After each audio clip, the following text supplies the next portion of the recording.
No recibí invitación. Ni este año, ni el año pasado, ni en los últimos 10 años.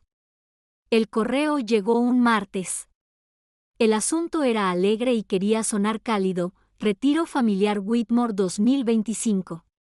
Por favor, respondan antes del viernes. No era para mí. Lo sabía antes de hacer clic, pero lo hice de todos modos.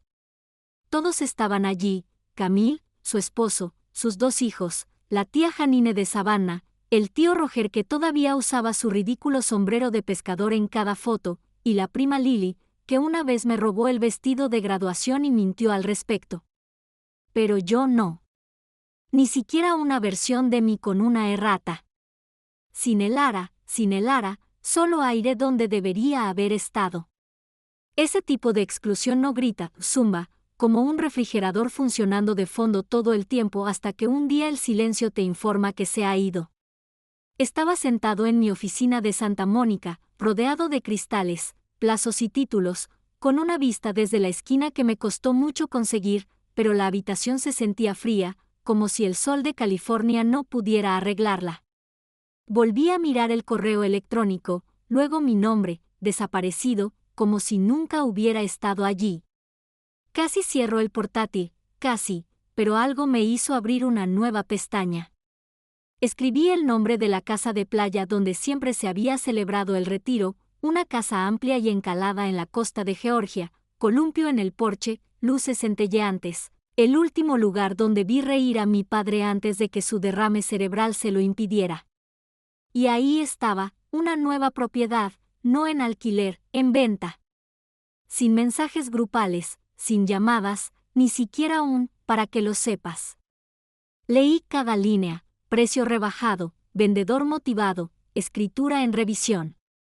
Reconocí a la agente, la misma mujer que gestionaba la propiedad de mi abuela, y así, sentí un cambio de aire. Se estaban deshaciendo de ella silenciosamente, como se deshacían de mí, como si fuera solo un recuerdo más que desechar. Pero no estaba enojado, todavía no. Cerré la pestaña y me volví hacia la estantería que tenía detrás. Allí estaba, la concha turquesa, la que me regaló mi padre a los 9 años. «Piensas en mareas, el ara», dijo. «Nunca dejes que te empequeñezcan». Ahí surgió la idea.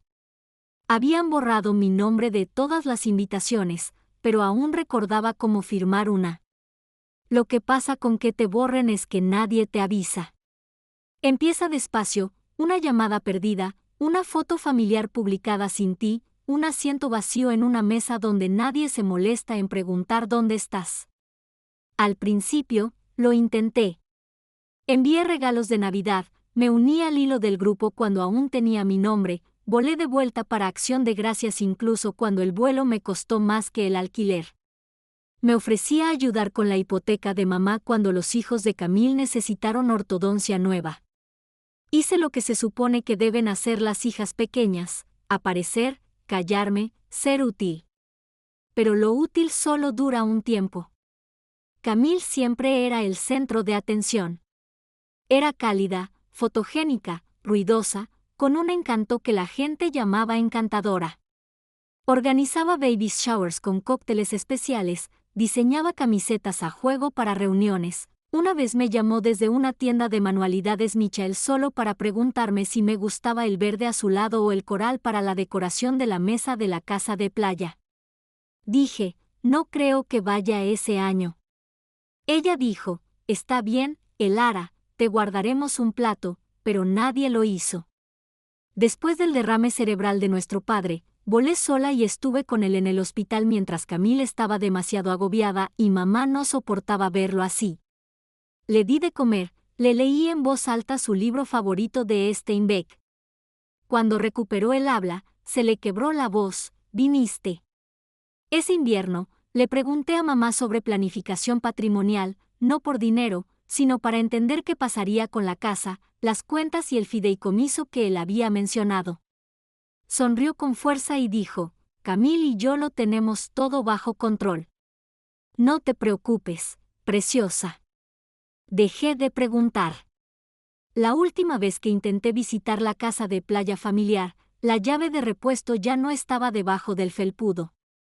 Camille dijo que habían cambiado las cerraduras después de un robo, pero yo no sabía nada de ningún robo. Empecé a saltarme las vacaciones. Enviaba tarjetas que nunca recibía respuesta. Dejé de corregirlos cuando me llamaban ocupada o distante en publicaciones de Facebook. Un día, mamá publicó una foto antigua de Camille y papá sentados en la playa, con el atardecer detrás. Recuerdo esa foto, la tomé. Estaba ahí mismo, fuera de cuadro. Me recortó. Ese fue el año en que dejé de enviar regalos, pero no dejé de mirar.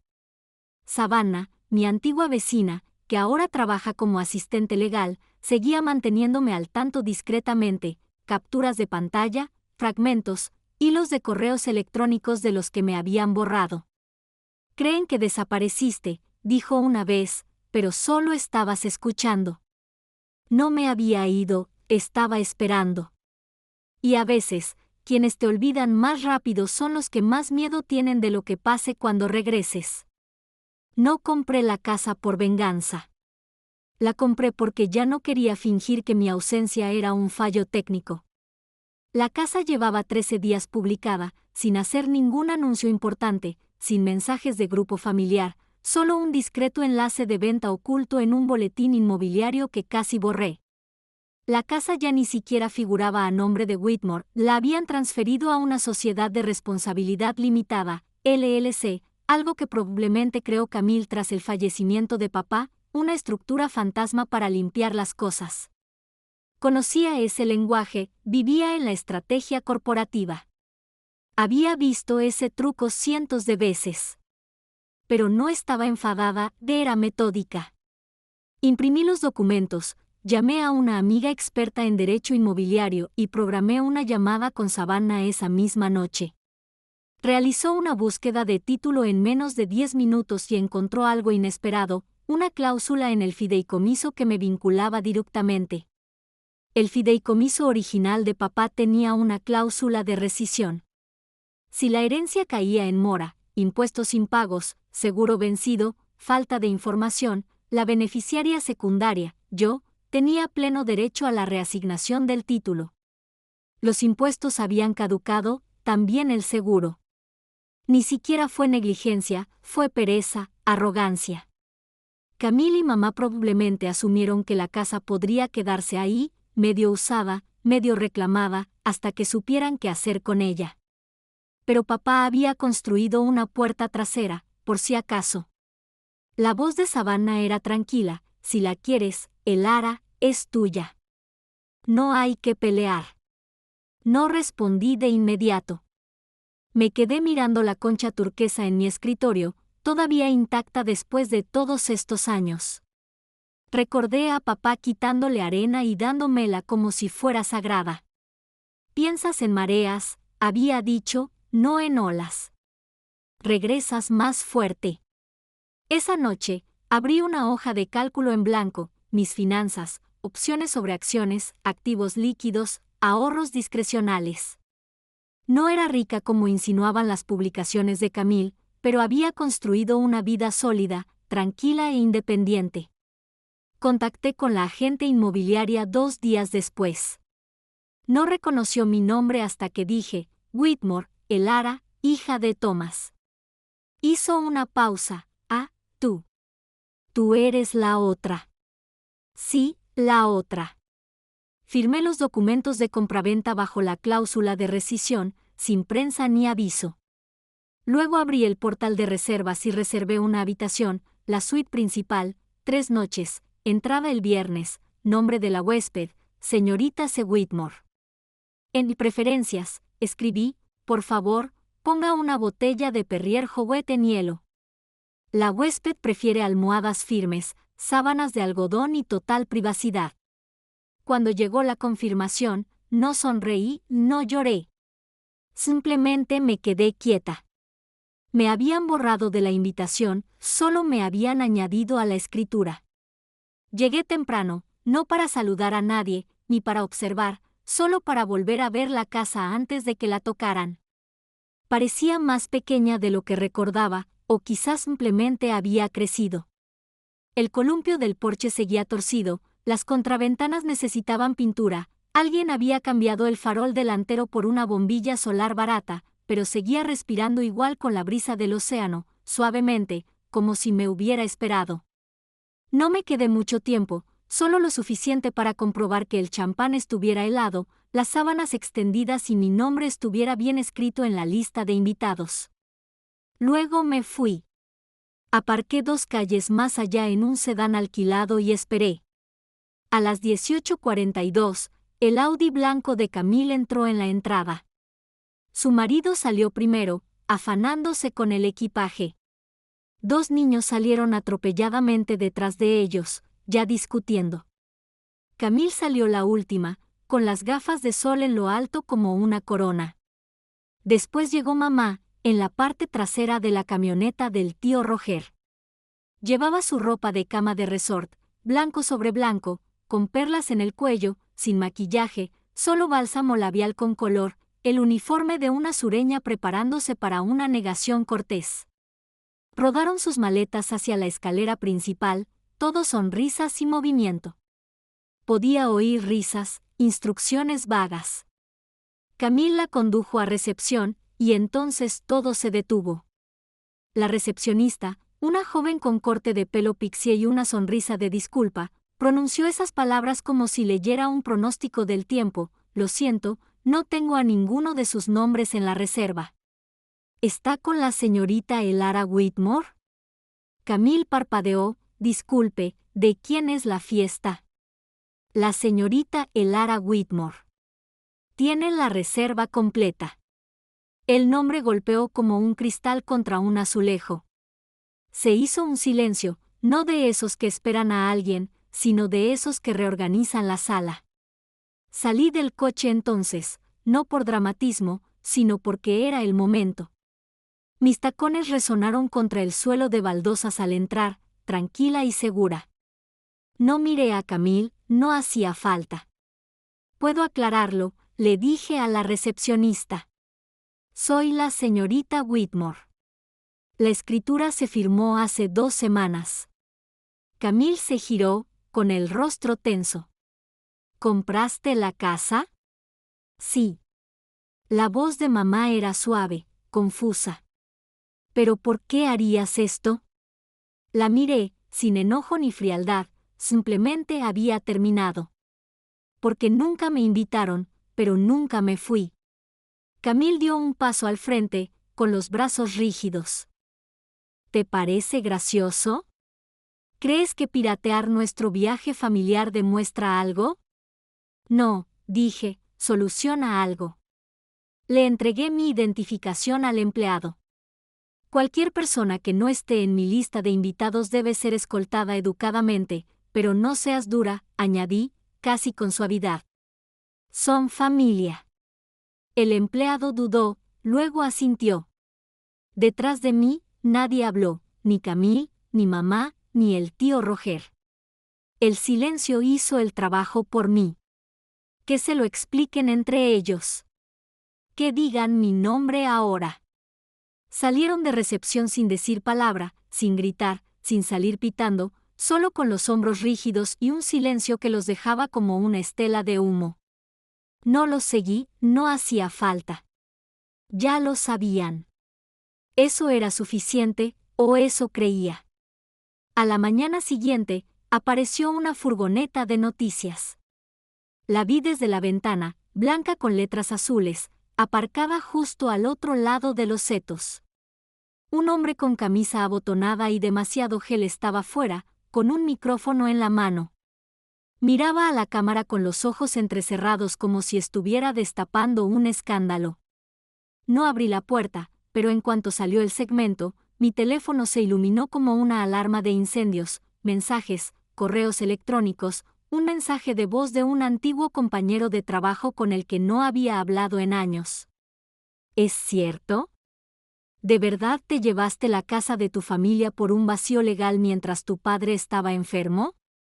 El titular decía, hija usa cláusula de fideicomiso para expulsar a la familia de la propiedad generacional. Me hicieron parecer un depredador con tacones. El artículo citaba a una fuente familiar cercana, que afirmaba que mi padre sufría de deterioro cognitivo y que lo habían manipulado para que firmara su legado. No mencionaba su nombre, pero no lo necesitaba. Camille siempre había sabido cómo aprovecharse de la compasión ajena. Me quedé con él, no lloré, no escribí nada. En cambio, llamé a Savannah.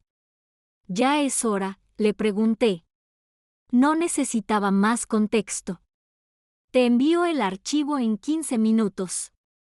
Lo que envió fue meticuloso, organizado y fechado, capturas de pantalla de mensajes entre Camille y mamá, mensajes que decían: «No te preocupes, Elara no volverá. Lo hace todo por sí misma. Está demasiado ocupada demostrando algo como para preocuparse por la familia. No te sientas mal por excluirla, ya está acostumbrada». También había archivos de audio, uno de una llamada con altavoz captada a mitad del almuerzo, la voz de Camille nítida y clara: «Elara siempre fue demasiado frágil para sobrevivir en esta familia. Que se pudra en su piso. Estamos mejor». Pero el archivo más importante era el video, grabado hacía 2 veranos. Mi padre estaba sentado en el porche trasero, con las piernas envueltas en una manta, sosteniendo una taza desportillada. Yo estaba sentada a su lado, justo fuera de cuadro. Su voz era suave pero firme: «Quiero que Elara tenga este lugar. Camille hace que todo suene, pero Elara hace que todo perdure». No lo había visto desde el día que lo grabamos. Lo guardaba para momentos como este. A la mañana siguiente, subí todo a una unidad segura y envié el enlace solo a un periodista de confianza, alguien que había escrito un artículo años atrás sobre el maltrato a personas mayores y los conflictos de herencia. Sin pies de foto, sin comentarios, solo un mensaje: «Esta es la historia completa. Decide qué importa». No se viralizó, no hacía falta. Por la tarde, el titular original fue retirado. La emisora emitió una corrección discreta. Mi bandeja de entrada se ralentizó, al igual que los mensajes. Esa noche, Savannah me envió un mensaje de texto con 2 palabras: «Están tranquilos», y luego una tercera: «¿Listos?». Miré por la ventana el océano, negro e infinito bajo la luz de la luna. Sí. El juzgado olía a polvo y desinfectante. Llegué temprano, sin séquito, sin abogado con traje caro, solo yo, con un vestido azul marino que mi abuela una vez llamó «azul de voluntad de acero», y una carpeta bien apretada bajo el brazo. Dentro de esa carpeta estaba todo lo que no esperaban que saliera a la luz. Camille ya estaba sentada cuando entré, con un traje pantalón blanco, los labios apretados en una línea tan plana que podría haber cortado papel. No se giró, pero vi sus dedos tamborileando sobre su teléfono, rápidos y nerviosos. Mamá estaba sentada a su lado, con la espalda demasiado recta, las perlas temblando ligeramente con cada respiración. Me miró una vez y luego apartó la mirada rápidamente. El secretario presentó el caso: Whitmore contra Whitmore, solicitud de medida cautelar sobre propiedad en disputa, presentada bajo la alegación de influencia indebida y manipulación de ancianos. Su abogado se levantó primero, bronceado, demasiado joven para recordar el acceso telefónico. Pronunció palabras como intención, vulnerabilidad, coacción. Me llamó distanciado. Se aseguró de hacer una pausa antes de la palabra, de dejarla colgando. No me inmuté. Cuando llegó mi turno, me puse de pie lentamente, sin dramatismo, solo con la verdad. Su señoría, quisiera presentar pruebas de video y audio relevantes para el fideicomiso y la clara intención de mi padre. El juez asintió, sus gafas se deslizaron ligeramente por la nariz mientras el alguacil atenuaba las luces. El video se reprodujo, mi padre, envuelto en esa vieja manta, con voz serena: «Quiero que Elara tenga este lugar. Camille hace que las cosas sean ruidosas. Elara hace que las cosas perduren. Es la única que vino después de la caída, la única que no pidió nada. Una pausa, luego miró a la cámara y dijo con claridad: no se trata de justicia, se trata de memoria. Observé la sala. Mamá parpadeó demasiado rápido. La mandíbula de Camille se tensó. Luego llegó el audio, la llamada, su voz, que se pudra en su apartamento. Nunca formó parte de esta familia. Debería haber sido más fácil de controlar. Siguió un silencio, no del tipo aturdido, sino del tipo resignado. El juez se recostó y golpeó el bolígrafo 1 y 2 veces. Este tribunal no encuentra fundamento para la petición. Las pruebas confirman la claridad mental y la intención directa del difunto. El lenguaje empleado por los demandantes sugiere exclusión, no malentendido. Se quitó las gafas. Este tribunal no resuelve heridas emocionales, aplica la ley, y en este caso, la ley es clara. Golpeó el mazo. Petición denegada. Camille se quedó de pie, con los puños apretados, pero quieta. Mamá permaneció sentada, con los ojos vidriosos pero secos. Recogí mi carpeta y salí sin mirar atrás. En la escalera, los periodistas esperaban. Un micrófono se deslizó hacia adelante, con una pregunta en el aire: ¿tienes algo que quieras decirle a tu familia? Hice una pausa, la justa, y luego dije: no. Ya lo dije. Solo usé palabras más suaves. Y seguí caminando. La casa estaba en silencio cuando regresé, sin maletas en el porche, sin voces que rebotaran en las paredes, solo el zumbido del océano y el tenue traqueteo del viento a través de las contraventanas sueltas. Dentro, parecía igual, pero más ligero, como si algo se hubiera vaciado de las habitaciones, ruido, tal vez, o negación. Al principio no toqué nada. Caminé despacio, toqué la veta de la madera de la barandilla, alicé la esquina de la alfombra del pasillo, dejé que el silencio me dijera que se quedaba y que se había ido. En el despacho, que una vez fue de mi padre, luego de mi abuela, abrí el cajón inferior del viejo escritorio, el que nunca vaciaban. Dentro estaba el carillón de viento que habíamos hecho juntos, conchas marinas ensartadas en un sedal, hilo azul deshilachado, nudos sueltos, mi caligrafía de 9 años aún tenue en una de las conchas más grandes, ¡puah! Me senté en el suelo, con las piernas cruzadas como una niña, y empecé a desenredarlo. No lo arreglé para que quedara bonito, lo arreglé porque algunas cosas no necesitan ser perfectas para seguir importando. Cuando Savannah llegó, trajo vino y toallas de papel. ¿No pensarías que te dejaría cantar victorias sin limpiar ventanas?, sonrió. Trabajamos en silencio, 2 mujeres fregando algo más que polvo, fregando años de desdén, de ser notas a pie de página en la historia de alguien más. Al atardecer, colgué la campanilla de viento en la ventana de la cocina. Atrapaba la brisa como si recordara bailar. Más tarde, sentadas en el porche, Savannah preguntó: ¿y ahora qué? Miré hacia el horizonte. Dijeron que me fui a la deriva, pero no fui a ninguna parte. Hice una pausa. Simplemente eligieron no verme. No brindamos, no celebramos. Simplemente nos sentamos allí, con 2 copas en la mano, mirando el mar moverse como el aliento. Cuando apagué las luces esa noche, lo hice habitación por habitación, desde dentro. Si esta historia despertó algo silencioso en ti, algo de lo que no has hablado en años, no estás solo. Somos más de los que crees, gente que no se fue. Simplemente, nunca volvimos. Si alguna vez te han borrado de tu propia historia, deja un comentario, o simplemente una palabra, para que el silencio no gane esta vez. Los leemos a todos.